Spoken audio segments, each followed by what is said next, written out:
to afterwards. The matchup of the top two teams in the tournament for a spot in the grand finals. Bringing you the action here is the original Join Dota bromance, bringing the rain on the main stage at TI. Here are Capital and Blitz. We were all privileged to witness LGD versus OG last year, not once but twice, both in the upper bracket finals and in the grand finals. Both times LGD fell short, but last time they were on OG's home turf. This time around, LGD, they brought you to Shanghai. They brought you to their home turf, and now OG have to play against the roars of the LGD fans. Yes, I am so excited for this matchup. As Alan pointed out, the stats all lead us to believe that this will be one aggressive match, and the heroes that they have too. And there's raw aggression on both sides. They want a team fight non-stop. There's always a great five-man potential. Both teams have good amount of catch. Oh, Blitz, that assist leader that now Alan brought up, that got me hyped, man. That got me hyped. I was just thinking, these two teams love to be able to fight around each other, and clashing against each other just means we're going to be seeing non-stop action. So an interesting point that Insania brought up was that OG forces you to play at their tempo. They force you to play a very fast game.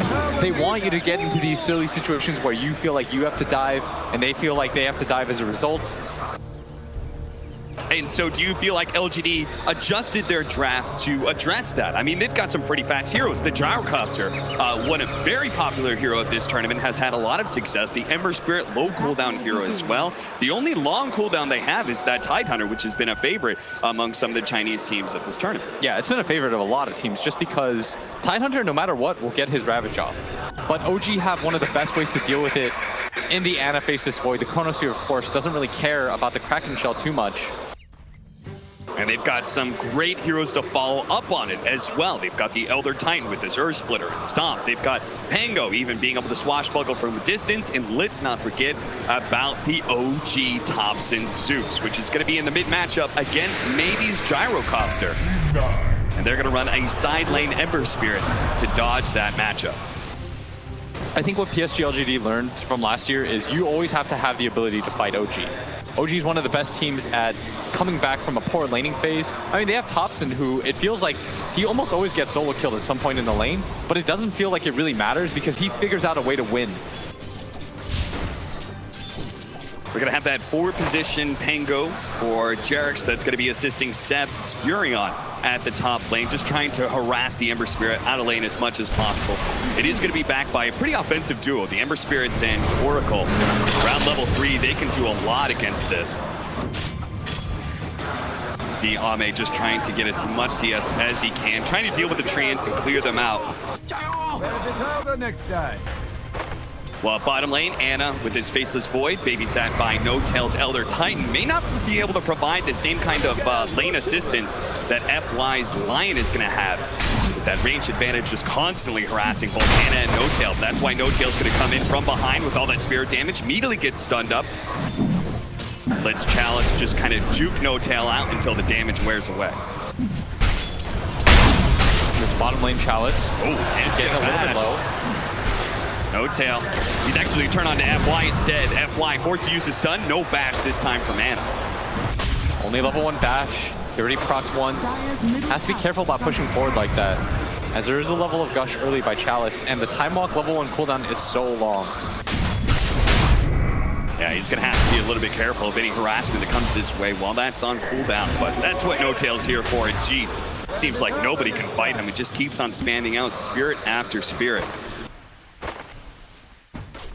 So it looks to me, Blitz, like maybe the side lanes are going to go a little bit better for OG.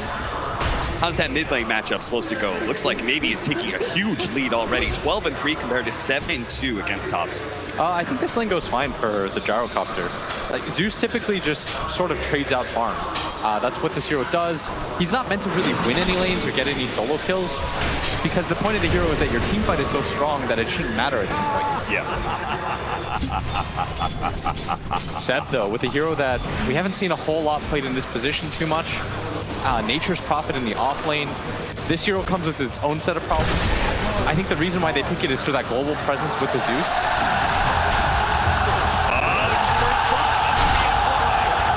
The Lion managed to get the kill on no tail. This time he just gets a bit too far forward, challenges LGD a bit much in the effort to try and create Anna some space. A chance LGD have begun. And that's what I thought was the coolest thing, is the Chinese crowd, they have not been any slouches when it comes to cheering for OG. They like OG a lot.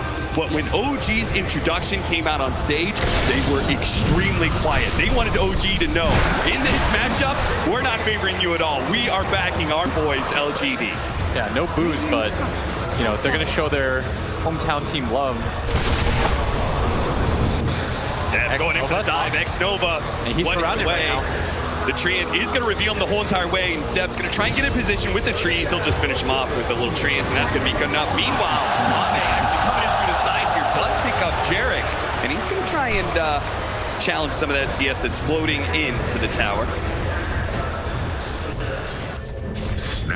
Our mid matchup continues to be rather dominant for Navy's Gyrocopter. Just keeps on throwing out missile after missile. And Maybe is a very good one-on-one mid laner. His creep aggro tricks, the way that he almost always times out denies. The fact that he's got 4 denies against the Zeus. Yeah, it's a little hard to do, especially since with Thompson spamming out lightning bolt after lightning bolt, bringing himself a few mangoes as well. He's trying to keep the Rascal battle going back and forth, not just be entirely run by the missile. Jerix takes a little bit of damage, but he has the range drop now, and that'll make the offensive pressure of this Oracle a lot less viable. So a smart little choice by him after he got killed by Ame, traded out. LGD do manage to get the boundary rune at bottom lane. No tail, get a lot of damage in return. But it's currently Seb right now, leading the net worth chart on the side of both teams. Chalice not doing bad for himself either. Yeah. And both offlaners having a good start. I feel like it's very important for Nature's Prophet, especially in this meta, to have a good start. Just because you do have comeback mechanics, but you need to be ahead with this hero to fight, because he doesn't come with any sort of stun. His ulti is pretty good, but unreliable at team fights. So the important part about all of this is being able to be ahead and stay ahead in net worth. They're trying to sneak in a kill. They do have that very defensive mid lane ward that spotted out the rotation from FY's line. So they know he's somewhere behind Thompson. So Thompson's going to play really safe, especially whenever the missile is cast on him. One thing that LGD will need to rely upon heavily here is their teamwork and communication, right? Because while there are a lot of downsides to the Furion, the big advantage is this is a core Furion with so much global presence, you can't be overly focusing on your lane and just trading out against that enemy hero. You never know when the Furion's going to show up and change the odds. And Ame, top lane, is going to start going on Seb. He doesn't have any chains yet. Wanted to see if he could find the angle, so Seb will be just fine. Has 2 different ways to get out of this situation. I think part of the reason why they take the MP2 though is they have an easy way to push out the lanes and start fights. Yeah. And on top of that, it just lanes well. We're certainly seeing that with Ame falling below Ana's faces. Boy, when it comes to the mid lane, maybe with the help of it, will get the kill on mid lane OG Thompson. And they'll find that observer ward that spotted out FY earlier. So really good read by him. He understood that his rotations were spotted. Finds a different angle to get it. Now to hop out. Barrett is going to be gone on his range. Is gone. He's going to be slowly burned down by Ame.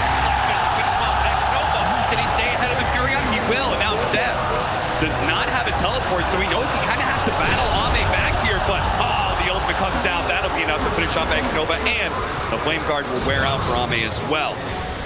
Seb will be fine. Still though, 4-2 to the favor of LGD. Part of something that we should talk about is the vision game between these two teams. Zeus and Nature's Prophet, of course, makes it so easy to win that vision battle. That's why Genius Anchor Smasher, no. Anna, as long as he can get those bashes, it's still going to be an incredible amount of damage. Thinking about chasing down Jerix, just places down the rim. Something we should note too is the presence of the 2 wards that LGD have decided to go for. This is, I think, a direct counter to Thompson and the type of rotations that he wants to make into the enemy jungle. We saw that so often in the series against EG, in fact, when he played the Tiny and he just found the TB over and over again. Yeah. This ward vision isn't really meant to protect mid so much as it is meant to protect the jungle and Ame's lane, in fact. Yeah. Because I feel like Thompson, more than any other core, invades that jungle area. So they want to make sure that they spot him coming the entire way through. And I've noticed before, like, Thompson Zeus, he's very reliant on being able to pick up power runes and bounty runes as well. So those sort of rotations are going to be spotted out by these observer wards, at least the top half. And just by process of elimination, X-Nova, he's still blocked in, tries to intuitive retreat, that's still not good enough. Maybe in here, they're going to try and get the kill onto Jarex as they train out X-Nova, run over by the Remnant. With the rotation coming out, OG isn't going to be too sad about that. They trade support for support, and it required maybe to make a rotation like that. Yeah, but maybe he's trying to protect this top lane area. He's focusing on that so much because he doesn't want a jungle to get invaded. Seth gonna get stunned up. Ult immediately, and Seth has to be careful here, but maybe they don't have the damage. Down here, it's gonna be a little hard. The Hex goes out, and they're just running out of damage now. If anything, Thompson might be able to get the kill, especially with Jarex. With the long-range swash, but barely getting away with the TP as well. Great read by Thompson. I would anticipate PSG.LGD to continue to send Gyro up to this top lane, protect this area, don't let this tower fall, especially against the Nature's Prophet. He plays like Beastmaster in the sense. Mid lane, Somnus getting a little bit low, but should be perfectly fine. He's got a lot of support behind him. The next step is going to be those 10-minute bounty runes. Chalice is already pushed down bottom, and we've got rotations from our supports to secure this lane. If they can get the pick off on the No-Tail, the captain of OG, then they might be able to actually finish off this tier 1 tower. Otherwise, it's going to be a slow push. X-Nova. He knows that Thompson is here. They know they smoked. They might not get out of it. Oh, he actually used the magic meter on himself, but there goes FY. X-Nova thought he was going to be the target. Now Jarex looks to be able to pick up the bounty rune in front of him, and Bonic blocked X-Nova as well with the Orb of Venom. Makes it very easy for Thompson to help get that kill. And now OG taking the kill score lead. Very surprised that they decided to make that play. He didn't see Thompson until the smoke broke, so that should have alerted him to the fact that there were more than one hero here. At least he should know that one support is behind him, but they still decided to take the fight. Maybe they thought with the addition of Ravage it would be enough. Chalice was in no position to back them up. It looks like we're going to see a continuation of Thompson's earlier build, which is just running for the really fast boots of travel with the Furion. They're going to try and abuse LGD and especially the slower pace of the Tidehunter, right? Yeah, I will say though, OG, their ways to start and end with Chronos here for the most part. Maybe Jarex can get some stuff done too, but a lot is on Ana in this game. Chronos here, of course, so good at taking every single fight. Void, I feel like, has been one of the heroes of the tournament, especially coming from a position where he was so weak, and nowadays everyone seems to love him. I think he just works so well as a counter core. Every single core in the game feels so bad about playing against him. And look at this. This is the ward that I was talking about that you were trying to protect. Protect the jungle against OG. Don't let them get in here for free. That's why X-Nova is kind of positioned to be able to break smokes. Oh, he was there to break the smoke, and he might still get punished. More, and now Jarex is going to try and take some of this. They're going to turn and try and kill Jarex, but there goes the Chronos Spear. Oh, perfectly timed the air splitter. This is just a beauty of a team fight for OG, and picking this off on Ame as well. Pulling going through, nails him and top to finish him off with lightning as well. OG just perfectly execute that fight, and LGD fall apart. Oh, the timing of that was so rough for them. Yeah. X-Nova was there just to break that smoke. They have 2 wards to protect that area. A talisman against long odds. Doesn't seem to matter as OG read that perfectly. And that's all set up by Jarex as well, who getting into that position off of Swashbuckle and being able to get that kind of ward down, spotting the stacks. I mean, this ward right here, they're going to place a similar ward either in this area or this area higher up. Yeah. They always want to invade your jungle, and by taking the mid tower and pressuring this top. Whoa! That lightning bolt just stalled FY long enough for Seb to complete his TP. Once they lose this top tower, PSG.LGD is going to feel very hemmed in. You see that FY searching for it right now. They know there's vision up here. They eventually find it. But the damage has already been done. A team wipe like that, or at least close to it, leads into the mid tower being taken, and that just means rotations into your jungle are going to come harder and faster, especially if that safe lane tower, well, you know it's eventually going to die. You try and protect it, but it's like playing against a centaur. I think you actually have to protect it in this game. Yeah. It doesn't feel good to do, but I think if PSG.LGD lose their safe lane tower too early, they're going to lose so much map control and map pressure in this game that Seb is going to have too good of a game, which is why I wanted them to protect their jungle, and they were for the most part, but you slip for a second. Yeah. And all of a sudden, you lose control of your jungle, you lose through heroes, and you lose your mid tower. Okay, what about if you're losing your mid tower? What about you trying to take the enemy safe lane tower and open up their jungle? Is that going to be equally effective? I'm okay with that play. It just feels rough because one side has a Tidehunter and one side has the Nature's Prophet. Yeah. If you're going to make this play down towards bottom, I think then you have to go towards mid with your Ravage. That's the only way that you can keep up with the tempo of OG. Look at Ame, he just can't stop it. The Treants, as well as Ana, will be able to finish up that safe lane tower. They just couldn't do enough to be able to stall that. So they'll trade out Tier 1 towers. As a result, OG holding a 2K gold lead to Thompson, just doing a little bit of scouting there. I think he was maybe a bit afraid of some sort of smoke rotation or something. But X-Nova, he's been spotted here big time. Does manage to at least kill a ward, but he is certainly dead. And they'll give that last hit to Seb as well. There's already an Orchid on Seb, 14 minutes in. Yeah. This guy's got an Orchid. It's pretty insane. I would have expected the old Solar Crest build from him. I think it's because his lane was going so well. Yeah. And he's going to hard counter up the Ember Spirit as a result. Yeah, Abe is going to be super unhappy with this timing, that's for sure. FY in trouble. Gets hit by the Rolling Thunder. Bounce back by Jarek. Swashbuckle to finish him off. Nice and easy. But at the same time, No Tail's going to be chased down. They are going to be able to get the Orchid out onto the Gyrocopter. Drums goes out. They want to make sure that everyone's safe here. X-Nova is always there with the Dispel as well. And look at that. As soon as Ame sees the Orchid, he immediately pivots to the BKB. Yeah. I feel like he needs some sort of DPS item first. Maybe even a Maelstrom into the BKB. I feel like this BKB is a little bit of a bait.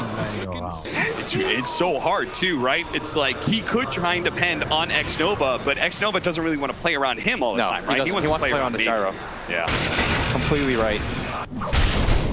But at the same time, if you don't go this, if you do go the BKB, hold up, bottom lane, Jarek's going to be chain stunned here. He will have an opportunity to, oh, no, he won't. He'll just die a little bit too fast thanks to the Finger of Death. I really feel like PSG.LGD, they want to utilize this Ravage. Like, you want to do something with it in this game. Sometimes the threat is better, but in this game right now, OG's not really respecting the threat of the Ravage. Do you agree with that? 85-15, is this game that one-sided to OG's favor? No. And it starts here as Thompson. They're going to have Thompson here with a pipe as well. They're made super tanky.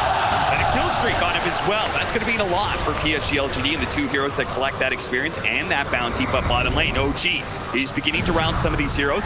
Ana looking to chase him down. FY turns around for the Hex, but that's just enough. Oh, stun doesn't hit. Even though the Hex is there, there's no damage, there's no stuns. Now Ame, who's just mid lane, is now bottom for an opening.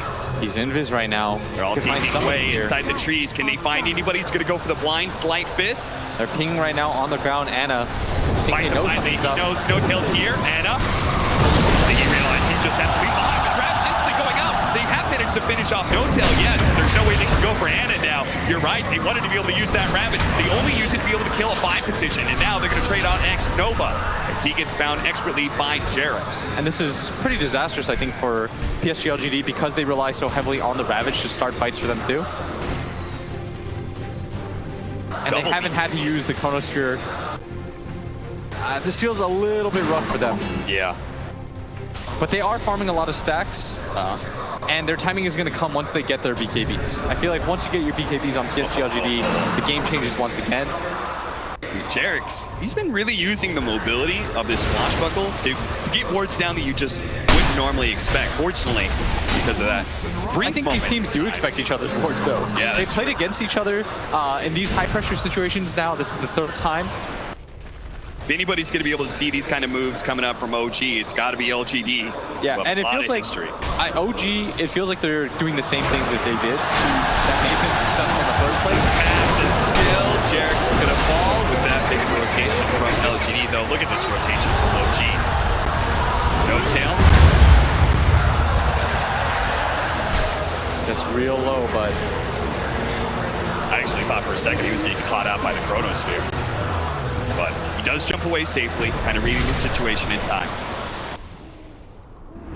And that's going to be the next timing window for PSG.LGD. Once the BKBs come online, what do the fights look like? Under attack. Of course, that doesn't solve all their problems because the Chronosphere doesn't really care In the early game, though, BKB is so good against the Faceless Void, just because the time lock damage is magical. So if you get your BKB off, you're usually going to be okay. Okay, so let's talk about like later into the game. We have this Faceless Void, and the win probability heavily favoring OG. Is this just because the Chronosphere is the be-all, end-all of team fights? But you simultaneously said it's like, it's their only form of initiation. Yeah, that's why I don't think the game is that over as Dota Plus thinks. I think it's closer to probably like 60-40, if I had to guess, because I feel like PSG.LGD's lineup, they have multiple ways to begin a fight, and at the top level, I feel like that determines a lot. Whoever can start a fight first, it makes their lineup so much easier to play. Yeah. It's not impossible to play OG's lineup. The execution has to be so high. Yeah. It means that Anna has to hit like these 2-3-man chronos that consistently catch at least one core hero, that consistently catch at least the Oracle so he doesn't just get that hard save. Whereas for PSG.LGD, you have Ravage, you're going to get Blink on your Lion at some point, your Gyro with his BKB can just run in for you, your Ember Spirit can consistently just sit in the back lines, poke you with chains. Like that is easy ways to begin a fight. Whereas like Topson won't do that for you. Seb's hero, he's very farmed, but Nature's Prophet by nature can't really begin a fight. He doesn't come with a stun. Sprout is nice, but it works. It's like, it's one of those abilities that it sucks early game. It's pretty good in the mid game. Yeah. Late game, it's kind of bad. And then ultra late game, it's great again because you start running out of things like Culling Blades and Force Stats. Oh, hell yes. What do you think is going through LGD's head in a situation like this, where they've opted to go the double BKPs? You've obviously shown some questions about it. You're not sure if this is like maybe they're sacrificing too much of their game. Do you think it's they're scared of this early game of OG and want to make sure they're not run over? Or do you think it's more about they feel confident in their late game and they just have to weather through the storm in the next coming moments? I think it's both. I feel like what they're trying to do is match OG's timing. OG is a very timing-based team. Once they get their 2 or 3 items, they just want to run at you and fight, fight, fight. I think PSG.LGD, what they're trying to do is weather that storm. And by going for the BKBs, you give yourself the best chance at actually being able to team fight 5-on-5. Because I feel like that's what a lot of teams lack, is the ability to engage OG on their terms. That's what we saw EG falter in Game 2 and Game 3 when they took that Terraplane and the Anti-Mage. They just never had any opportunities to straight up 5-on-5.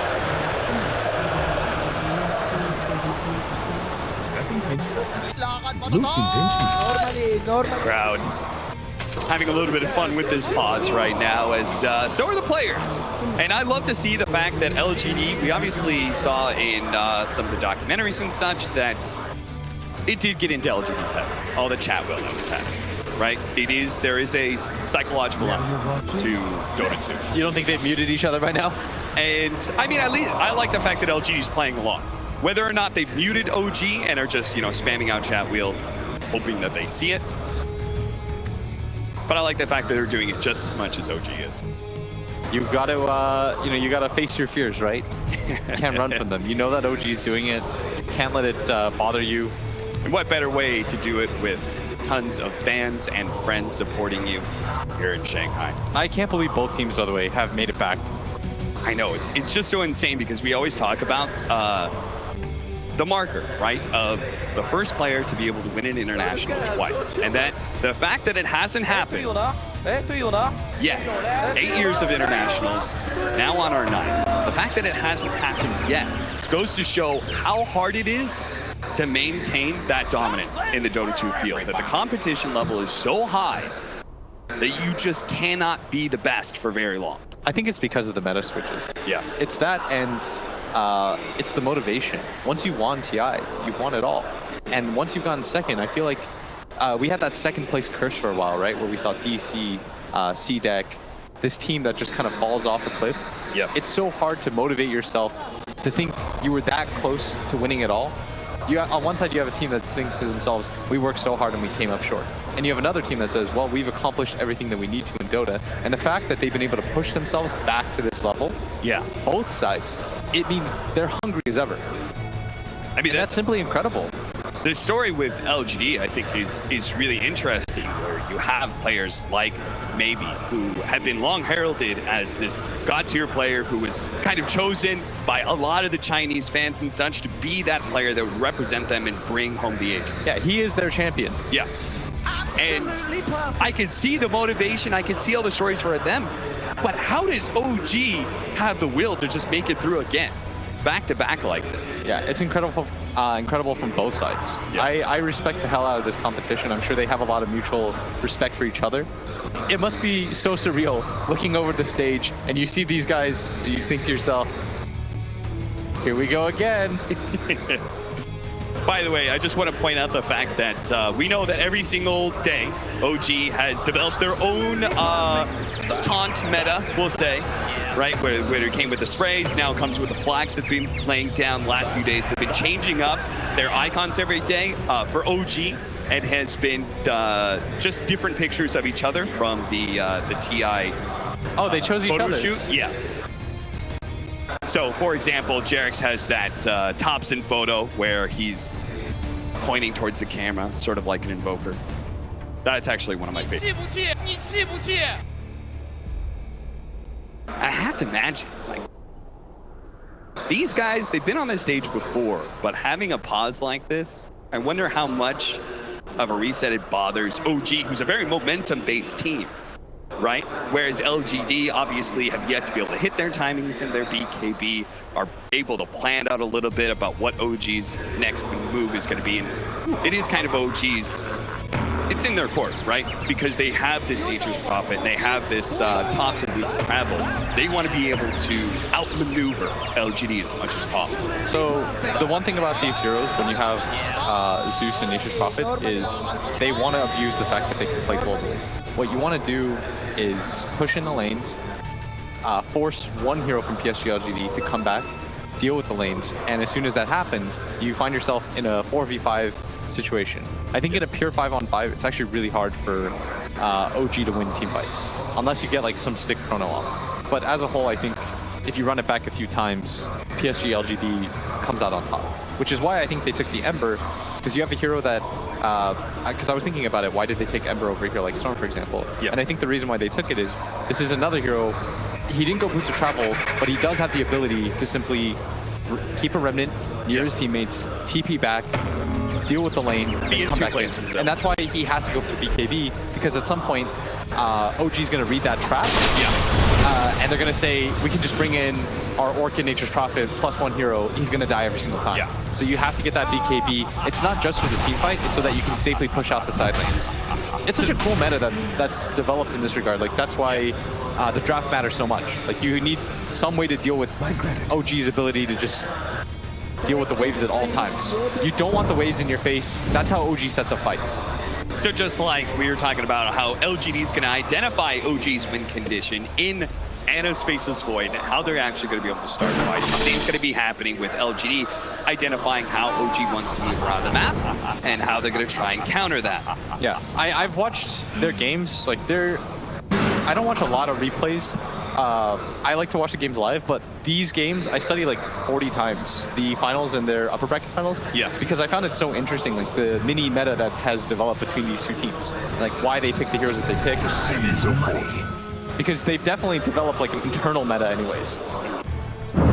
They've extended their best of like 14 across 2 different tournaments now. It's under attack.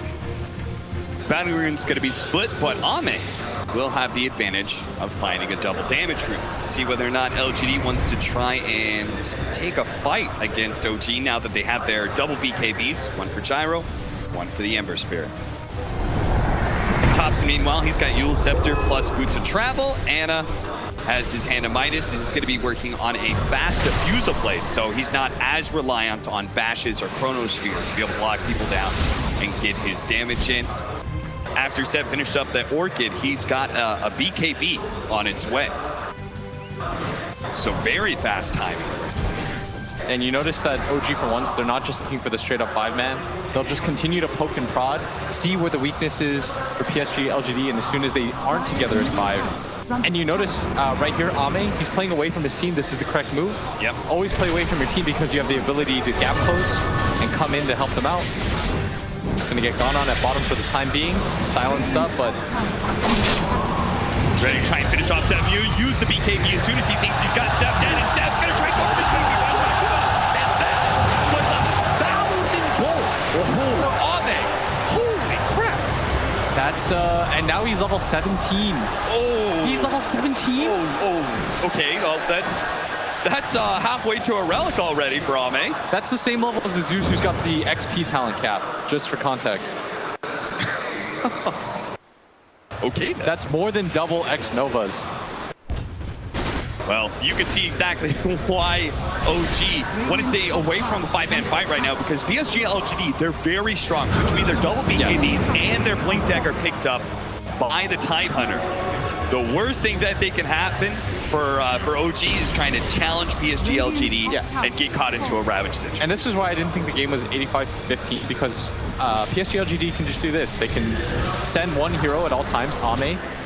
You'll always see him be the one to push out the lanes, and as soon as he does, the rest of his team can 4-man, do whatever they feel like because they feel strong, because they know that OG doesn't want to just get into a straight 5-on-5. And that's OG's strength, but they've gone for something a little bit different here. Maybe he's farming really fast too. Like, even though he went for the straight BKB and not one of those farming items, he will have an Aghanim Scepter very soon. That's going to make this Gyrocopter extremely tanky. I think these BKBs were more picked up so in case there is a team fight, but so you can secure these towers. Yeah. When you go for these tower pushes, OG, they'll see the smoke with the Zeus ulti.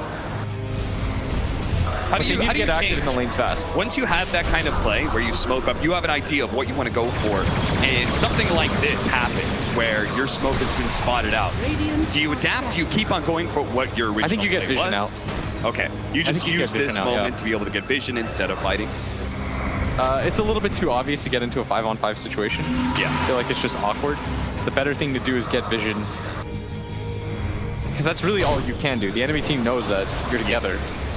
So it's best to just see where you can place wards without actually getting spotted out, and that's exactly what they do. X-Nova dropping sentries all over the place, making sure, and this is just one of those really common, if you're Radiant side, you've lost their safe lane tower, you're going to try and control your own jungle area because it helps you control the mid lane tower as well. So he's trying to find any of those observer wards before he actually drops his own ops. Yeah, and it's actually FY that's in this top lane, so PSG.LGD should have activated. OG's going to look for this fight because they know that this line can't come in. At best, it's a 4-on-5. That's why Ana's looking for it.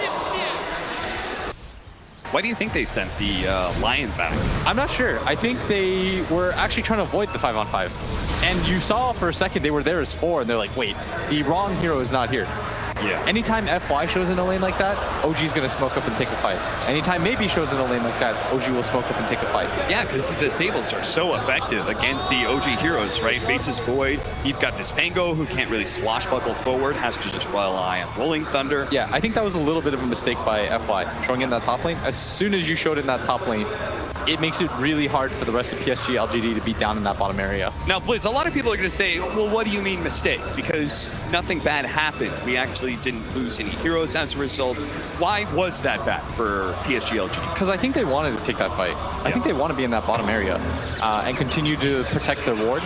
If you notice, as a result of that happening, they instantly lost this ward down here at bottom. Being able to protect that ward and take a fight around that, because they place 2 sentries too, you know that OG, they don't have any vision in that camp. Like, you'll win the vision advantage in that fight alone. Yeah. And being able to fight with vision is so important for your cores. And now they're really fractured, right? As they retreated back, they naturally, like, some this is what their triangle, and this is what OG is trying to take advantage of. They know, okay, they retreated, highly unlikely they all 5-man back to the same side. It's a little bit awkward for them. Because now, whenever you have to back out like that, like you said, I really like that point, it leaves an opening. Yeah. Naturally, somebody is going to go in a different direction. You have to be crazy disciplined as a team to, like, 5-man back in that situation. Like, sure, if you're hitting high ground, everyone knows, back together, nobody TP away foolishly, don't let them get an opening. But, like, in that situation, right, going from jungle to jungle, naturally, people want to farm. Yeah, if you notice, the Ember Spirit is really close to a Sacred Relic. Yeah. And his Radiance. You have Ame that just finished up his Aghanim Scepter. Like, these guys want items. It's human nature. You're really close to something, like, just a little bit more. Yep. And he will get that Aghanim Scepter because of the way he's split up, but we'll see whether or not he gets caught. Yeah, that's the scariest part about OG is they sort of ignore that in a way. They're like, screw human nature. Yeah, because you have this Nature's Prophet that's almost close to an AC. And Toxin like, almost has his Aghanim Scepter, like, and they're just like, whatever, just take the fight. Yeah. The numbers advantage is too good. they could have just, you know, like, okay, like we've taken over our own jungle, let's keep farming and such. But instead, OG is the kind of team that just says, hey, they've screwed up, let's take advantage of that. How are you feeling, Blitz? Enjoying Good. TI? Oh, I love this series. God, so good, right? If you can tell, like, I did my homework. Yes. I watched the VODs. Yep. Oh, because I wanted to know, like, what makes these teams tick. Yeah. Why is OG as good as they are? Because I feel like LGD, what they're doing is, like, they're playing into it a little bit. Like, okay, OG is the same squad. That's no criticism of them. It's actually impressive, like, how well they've done. Yeah. Off of, like, this one principle of Dota. And it's like, you know, invade the jungle, secure the safe lanes out, push them out, force people to play at your tempo. And PSG.LGD is thinking, what are the counters to that? We don't want to play the same game. We don't want to get into these, like, 70-minute slugfest. Because I feel like OG, that's what they like. They like to clinch you, throw to the body repeatedly. And PSG.LGD, conversely, they're like, what's the counter to that then? How do we deal with that? We pick up these early BKBs. We have a hero that can deal with the split push. Make it so that we can punish them in the 5-on-5 fights. Since we are going to be here for just a bit longer, I want to tell you guys something about the atmosphere of this stadium. There's basically, there's two different big seating areas. One at the bottom, one at the top. And it is just packed all the way to the tip of the top of the stadium. Yeah, it's actually wild how many OG fans came out.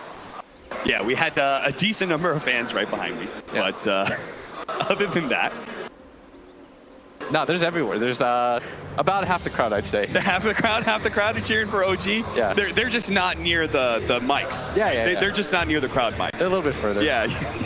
They got some upper seats. Don't worry, guys. yeah. Unfortunately, all the LGD fans are all at the bottom, and that's everything you hear. No, it's like, again, it was almost deathly quiet when OG came out. No booing or anything, but you know, and I think the crowd is smart in that way. They want OG to know, like, hey, we supported you up until now, but in this series, we're definitely back in LGD. Yeah. Everyone's holding their LGD is invincible flags.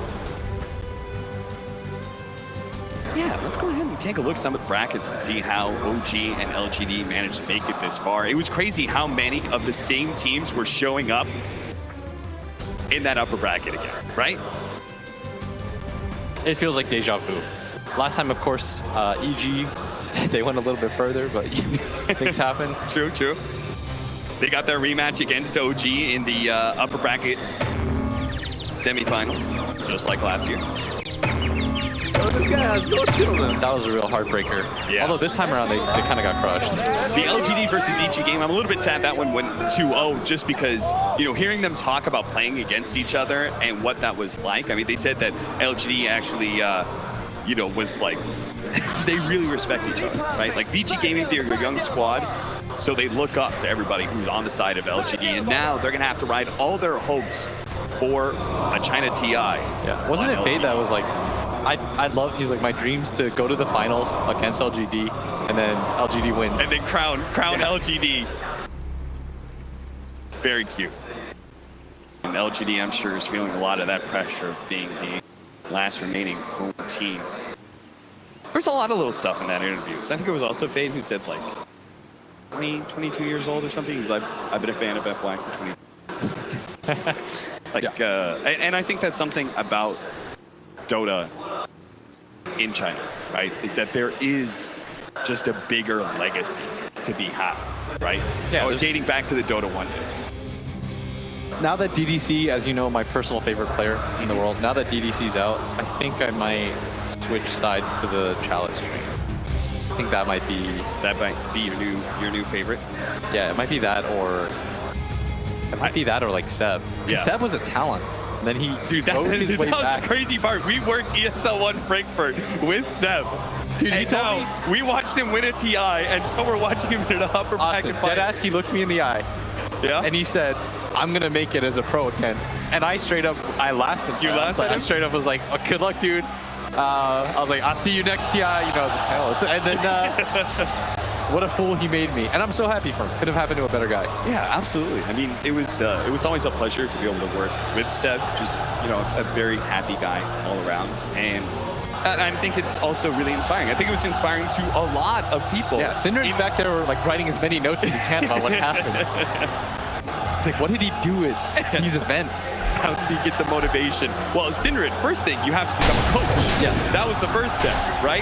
It's just coming back and being a coach. We're going to get back into the game. Back into it. OG versus LGD, game 1. We are 24 minutes in. OG have a 1,000 net worth lead. They have a global combo between Furion plus a Boots, a Travel, Tops, and Zeus. We are closing in on some very key items. Bottom lane. They look like they want to make the place work. Beating out Seth, though, with his early BKB. Again, he got the Orchid super fast, so BKB had it about 23 minutes. Match that tempo. Last time he, Ame challenged him in that 1v1 and he gave away 1,000 gold. Seb was just a little bit shy of the BKB, but this time he's got it. It probably tips you off to the fact that you're the highest net worth here in the game. When you see that 1,000. Yeah, it's one of those things. You don't really know that information until perhaps it's a bit too late. Batting roots on the ground. PSG.LGD scrambling to grab everything on the bottom lane. OG did not get the chance to be able to punish maybe in his positioning, so he does pick up the Aghanim Scepter. And even popping the Shrine, even though he was about 3/4 full. Just gonna top things off, get some fresh fuel for the fight to come. I love when people hold on to bounty runes, by the way. Let it percolate. Why though? It doesn't do anything. Once you put it into your bottle, it's based off the time you picked it up. I know, but it's cool. It's cool? It's like you've got a gold explosion. Guys, I don't have buyback. Someone use your bottle bounty rune. As soon as he hits like 1,200 gold, he's gonna pop it. Okay, okay. It's gonna be that surprise, haha. All right, they're gonna go for. I'd like to see him Remnant back, TP, help his team. Yep. Deal with that top lane push. It is a big push. This is your job right now as Ame. Letting anybody else do this job, no. It's purely for him. Stay down here is 4 on the side of PSG.LGD. Stick around, let him get his Radiance. Anna's kind of sticking around, right? He may try and go for the Chronosphere onto Ame. Yeah, they're gonna TP in with the Nature Front. He goes for the straight up the Chronosphere. The TP coming in for the Furion just outside of me. Doom he wants to be the BKB activated. He jumps away. This is why picked up the best BKB, and sadly Seb was just on the outside of that is why some auto attack. It's not for the team fight. It's for when you go for these split pushes that you need to be afraid. And Seb, if he TPs on the other side, they definitely get that kill. Yeah. And he was stuck in a situation where he was already TPing basically at the same time the Chronosphere was down. So he was like, I shouldn't really cancel this and replace it. That was such a sick trap. By getting punished for that now, losing the bottom tier 2 tower, you can put even pressure. And this is the worst thing as a Nature's Prophet. Once you lose your tier 2 towers, the potential for trading racks is always available to them. And because you have this Ember Spirit, it's even harder to just go for a 1-for-1 racks trade. Right. So if PSG.LGD feels stronger, they'll just go for it. And they should be picking up the pace right about now, right? They just got their Radiance. They know there's no Chrono. Yeah, you go for it right now. There's no better time to go for it, and that's why they're just trying to, they're not going for the kill at all, but they're just trying to push Chalice back, make him so he's low enough he doesn't feel comfortable leading an engagement. They push out mid, which is going to make this smoke a little bit more obvious. They use the Orchid onto Ame. He's obviously fine. We'll hold on to his BKB charge as well. PSG.LGD, they're going to be spotted at Thundergod's Wrath, just as we were talking about that mid lane push. Pushing Chalice back, pushing the wave in, makes that obvious. They read exactly where PSG.LGD is put. LGD still going to go for it. His challenge going to wrap around with FY behind the tier 1 tower. They're going to jump for it. Catching no tail. The Rolling Thunder is out from Xerix already. He's going to hit FY as well as the Thundergod's Wrath and stuff. And they're going to be able to bring down one support at least. Chalice left in an awkward position here, but maybe focusing on that objective. OG, a little bit skittish about taking the fight. They've got 15 seconds left with the Chronosphere, and that's why Ame immediately going to jump into the side ground. Hoping to be able to help back Nova out. He's going to use the ultimate. There goes Wrath. But it doesn't actually catch Anna. They only manage to finish up Xerix. They're going to jump over the triangle where Thompson is sitting all by himself. No, the buyback coming in from Xerix. He's going to try and help out more Thompson here. Use that they're onto himself. The Jar Punch is trying to get away from Anna and all that physical damage. Chrono's back. It just came out. The Rocket Rod is going to finish off Anna, and Anna will finish off the Gyro in turn. Ame, he does have a lot of damage though with that Radiance. Can they chase down Anna? Seb is still strong. Chains. He's then going to go for the two support team. He's got Seb as well as chase down the carry of Anna, but he will get And that was the buyback from Jerex. Fantastic fight from PSG.LGD. That all comes down to X-Nova's positioning. They all leaned on him while they were killing the cores with the backline of OG. And once you get on top of the Zeus, the team fight feels completely over. 14 to 16, 29 minutes in, and PSG.LGD for the first time in about 15 minutes had the net worth lead. No matter how small it is, they do have the lead, they do have the experience. The Chronosphere being used in that last fight as well, that's going to give PSG.LGD a lot of confidence to keep this going. They need Ravage, though, in 70 seconds. And they should feel really strong right now. Yeah. It's so hard for OG to take a fight. Like I said, straight up 5-on-5s, OG will lose. Even with Chronos, OG hit a 2-man Chrono onto both cores, and it doesn't matter. So X-Nova, there's a lot of ways that Oracle's trying to solve the problem, which is you've got a target on you. Everyone's going to try and chase you down. And a lot of them go for Glimmer Capes, Blink Daggers, maybe an Ether Lens to help with cast range. But here, because of the global presence of Furion plus Zeus, we've got X-Nova trying to rush an Aeon Disc, which is a really smart decision, I think. It also makes it so that if you do get chronoed with one of your 2 cores, you'll never be focused down. Yeah. It just wastes more and more time for mana. And I think for PSG.LGD, the longer the fight lasts, because you have a core that can consistently catch up to the enemy team and comes with his own stun, you're going to be stronger. Which is wild to think about, considering Zeus is one of the best.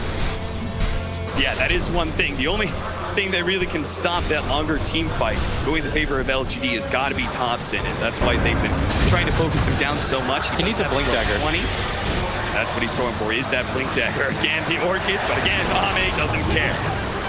And in fact, he almost has an Aghanim Scepter already. He needs to outplay them right now, Thompson.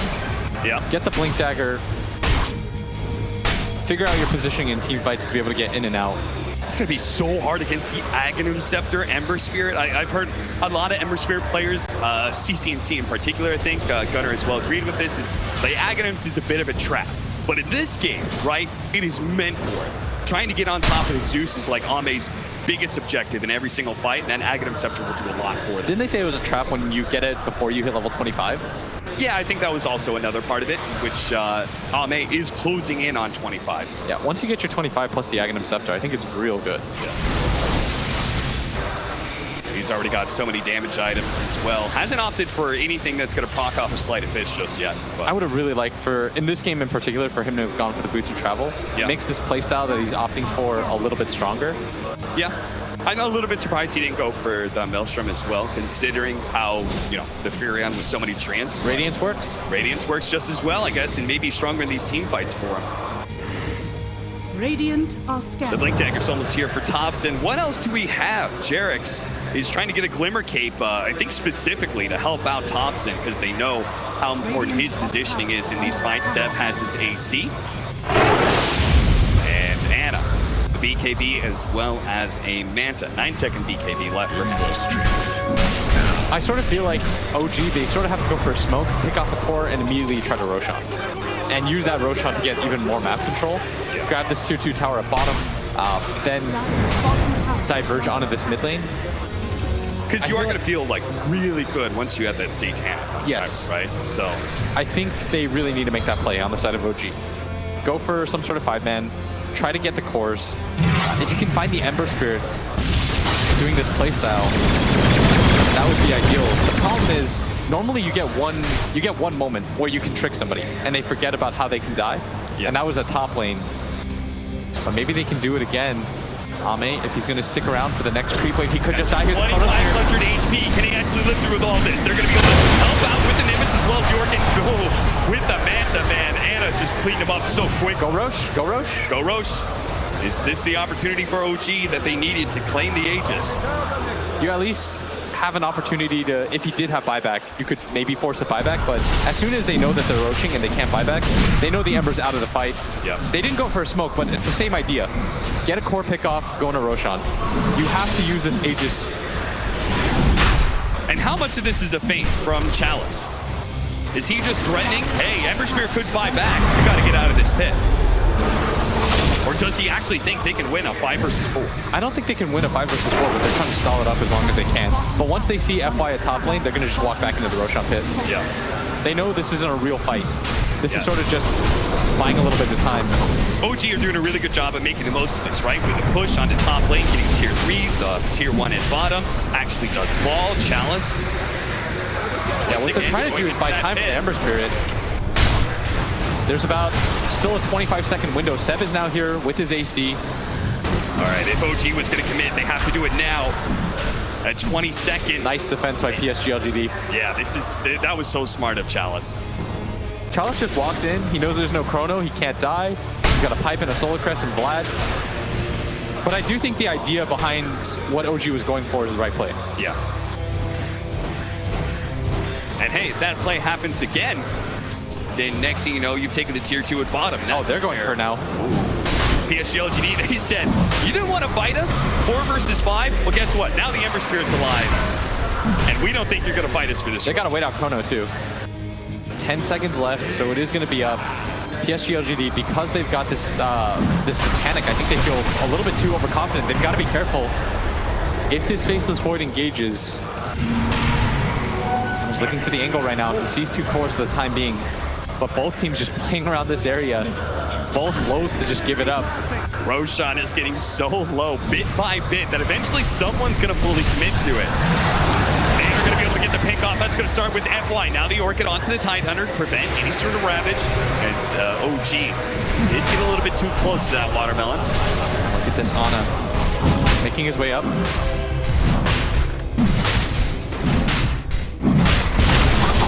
Sure to use that mobility to their advantage. USC set pushing in bottom lane. This is an opportunity for him to take the tier 2. With no boots of travel, Ame has a tough time being able to deal with this. He's going to run to bottom lane, but damage, a significant amount will have already been done with the double Siege Wagon push. Seb likely to take this tower. At least the Siege Wagons, they'll get him denied. Solar Crest. They finish off the Nimbus. That's another 100 gold. Maybe he's committed for this. FY's coming back right now. Oh, that 40 movement speed coming in just at the right time. Ame sees the opportunity to be able to jump in the back line. Top line, FY's been stunned up onto Ana. Now maybe he's going to be able to get around, but Thompson being haunted down the ramp. Going down the blink. He got the guess what? He gets out with the Shrine activated. FY might just be able to live. Jerry's getting a little stuck on the cliff, but it looks like FY does manage to live. Ame jumping back into this one. Will manage to find No-Tail here. That's one support down, 5 for 5. Now LGD trying to go back to their own home. He's dead, and now OG. He does have buyback. He's got to commit to it right now if he is going to do it. He does have a TV scroll up. He's going to commit now with a stomp, landing on a 3. Can maybe finish this one up solo. He's going to be able to jump in, throw the spear out. He picked up an arrow. They got to retreat. It's still under fight. The charge shot picked up. Seven's here for the sprout. It's slowed down another stomp. This time from the AT, and that will be enough for Ana to be able to get out. It looks like Seb, his life has been forfeited here as he's going to be chased down by Ame. Constant BKB, tries to go for the sprout, TP away, and he's fine, actually.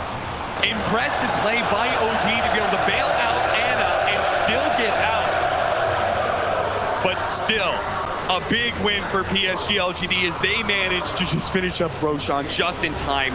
I mean, the balls that may be there to say, I'm going to pop BKB and I'm finishing up this Roshan, even as Ana's buying back and trying to TP in. Oh, that was so rough. I actually thought that fight was going to go okay for OG. After they went on Thompson and Thompson outplays them, duels into the blink, he dodges the Ravage, he goes right. The Ember Spirit think he walked up. It looked really good. And then Ana was never able to get his Chronosphere off in that engagement. He just didn't really see a good opportunity. He wasn't able to keep up with his Zeus. So they weren't able to layer their damage together. As we're going to see again, he drops the Chronosphere. He thinks about running in, but he knows that's a trap. FY, he's ready with the stun.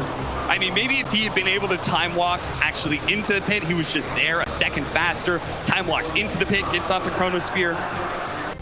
Sadly, level 20 talent just wasn't quite enough. I thought Seb was dead here for sure. Nice BKB usage. Gets the Sprout just around his body. And it's always tough. You've seen it time and time before. These late game Furions, everyone Nobody wants to be able to hold on to a Quelling Blade this late. FY and Chalice are the only ones who have it here. Oh, no, never mind. Nova has it as well. Butterfly up next for our gyrocopter. And this is going to be some serious momentum for PSG.LGD. It's funny, though, that win probability still heavily favoring OG. And I think even after that fight, it may still be in their favors. Yeah, 66%. Again, the late game of the Faceless Void and trying to go high ground against that, as well as the ET, the Zeus, the mobility of the Furion. The list actually goes on and on how good high ground defense is for OG. I still think this game is slightly PSG.LGD favored. Yeah. I'm not really willing to... I think this game's straight coin flippy. The OG's lineup, the way that it functions is if they do win one team fight, they're going to push in the lanes real quick. They've got the Buildster, they've got an AC, their heroes hit towers very well. But I feel like right now, PSG.LGD, they should win most of the team fights. It's a lot easier for their Ember Spirit to get his damage off as opposed to Thompson, who's got to play constantly on retreat. Like, he has to rely on Ana to get that Chronosphere off, and when he doesn't, you see how weak their lineup looks. So we have with the Scythe of Ice being finished up by Seth. Ame is already trying to address that with an Aeon Disc for his own. So they do have a Hex now on Seth. That's a big item pickup for him. So that's why he's trying to go for that Aeon Disc, because the BKB may not be enough anymore. Middle tower. He still needs to be able to address that split push from OG, even if they have the team fight locked in, especially with the Aegis on maybe right now. They have to make sure they are not outmaneuvered by OG. As they've done that so many times in the past, and so many times at this international as well. It's part of what their aggression, why it looks so good, right? Is being able to, first of all, put the enemy team in the wrong place, wrong part of the map. And then force that fight, a Shadow Blade.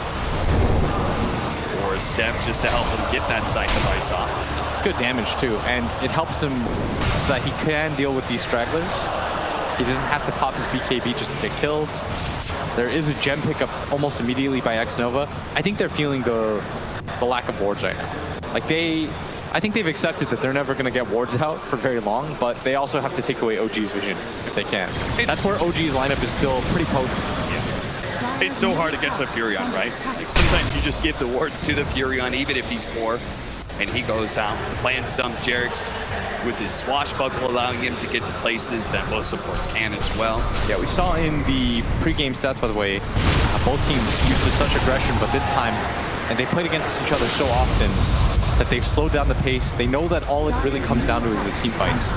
Thunder God's Wrath going off, just making sure that LGD can't really challenge for this bounty rune. And that'll allow OG to be able to get 3 out of the 4, even against an Aegis. Goes to show, like, PSG.LGD, they're still going to be a little bit timid about taking fights against OG. Especially as they're split around the map. A Rolling Thunder going off, does manage to knock off Nova with that fly being finished off as well. 2 different kills like this would be massive. They do have Ame coming in, but immediately the BKB from Seb, they know to pick off on the supports as long as nobody dies here. They're going to do a long jump in from the Aghanim Scepter Spirit to be able to chase down No-Tail, but No-Tail managed to get off the stump onto Ame. Ame finished spot with a double damage, especially with Chalice and maybe joining him in the mid lane. And so the split push continues. Tops in that top lane. Seb towards bottom. If you can't fight him, extend the game until you find opportunities where you can. Especially with these level 25 talents coming in. Ana has his with the Chronosphere AoE. We've got. I know there's no BKB, but no vision either. Yeah. Those effective late game Shadow Blades. It's always tough for cores to carry vision. Yeah, that's why Nature's Prophet, it doesn't feel awful, even though you can't team fight too well. Sprout is going to get much better as the game goes on. Your Shadow Blade will get a lot better because cores can't really carry around the gems or anything like that. Yeah. Look at that, though. The most Zeus's IC go for that 155 arc lightning damage. It's so much, considering how often you spam it. What was this TP and Seb?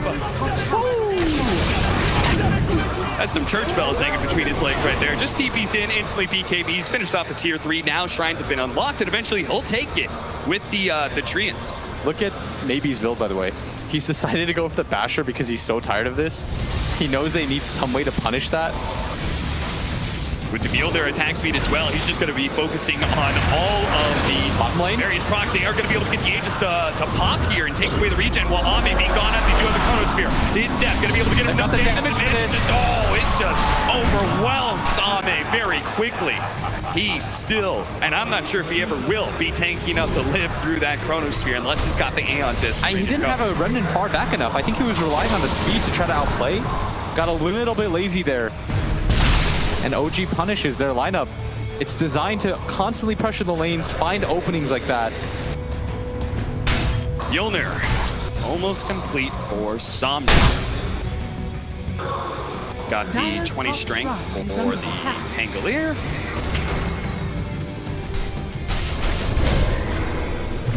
Popping the link, it's managed to get the Hanks ball up. They're just going to try and jump out as quickly as possible. Buyback from Ame, and that's 2 minutes.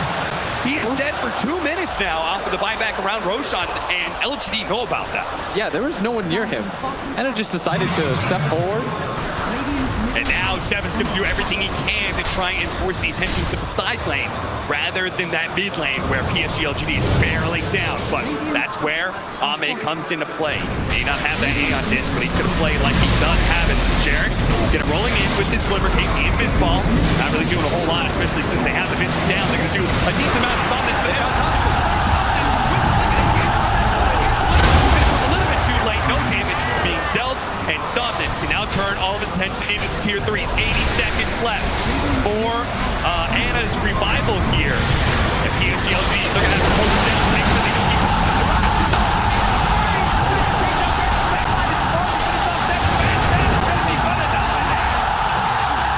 He will pay big time for his death in mid lane as his team scrambles time and time again to be able to push down PSG.LGD.